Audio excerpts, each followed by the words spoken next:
తెలంగాణ రాజకీయాల్లో మాస్ లీడర్స్లో రేవంత్ రెడ్డి ఒకరు. అసెంబ్లీ ఎన్నికల్లో కాంగ్రెస్ పార్టీ సాధించిన ఘన విజయం అనంతరం రేవంత్ రెడ్డి రేంజ్ ఒక్కసారిగా అమాంతంగా పెరిగిపోయింది. ఇప్పుడు తెలంగాణ మాస్ లీడర్స్లో సీఎం రేవంత్ రెడ్డి టాప్ ప్లేస్లో ఉన్నారన్న ఆశ్చర్యపోవాల్సిన పని లేదు. మాస్ లీడర్స్లో రేవంత్ రెడ్డి ఒకరు అన్న ఈ స్టేట్మెంట్ బీఆర్ఎస్ బీజేపీ వర్గాలకు నచ్చకపోయినా ఇది పచ్చి నిజం అనేవారే ఎక్కువ మంది ఉన్నారు. ఈ సందర్భంగా సీఎం రేవంత్ రెడ్డికి గుడి కట్టబోతున్నారనే వార్త ఇప్పుడు సోషల్ మీడియాలో వైరల్గా మారింది. అది కూడా సూర్యాపేట జిల్లా వనిపాకల గ్రామంలో సీఎం రేవంత్ రెడ్డికి గుడి కట్టబోతున్నట్లు సమాచారం. అది కూడా స్వయంగా రెడ్డి సంఘం ప్రతినిధి మేడి సంతోష్ ప్రకటించారు. గుడికి సంబంధించిన శంకుస్థాపన పూజా కార్యక్రమం ఈ నెల 19న జరుగుతుందని తెలిపారు. సీఎం రేవంత్ రెడ్డికి గుడి అన్న విషయం ఇప్పుడు తెలంగాణ రాష్ట్ర రాజకీయాల్లో హాట్ టాపిక్గా మారి హల్చల్ చేస్తూ సెన్సేషనల్ న్యూస్గా మారింది.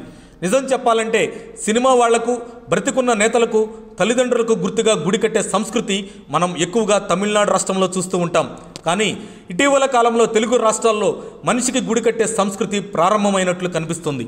ఇందులో భాగంగా ఇప్పుడు సూర్యాపేట జిల్లా వనిపాకల గ్రామంలో సీఎం రేవంత్ రెడ్డికి గుడి కట్టబోతున్నారు రెడ్డి సంఘం ప్రతినిధి మేడి సంతోష్.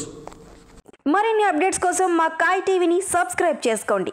మా వీడియో కనుక మీకు నచ్చినట్లయితే లైక్ చేయండి, షేర్ చేయండి. మీ విలువైన అభిప్రాయాలను కామెంట్ బాక్స్లో తెలియజేయండి.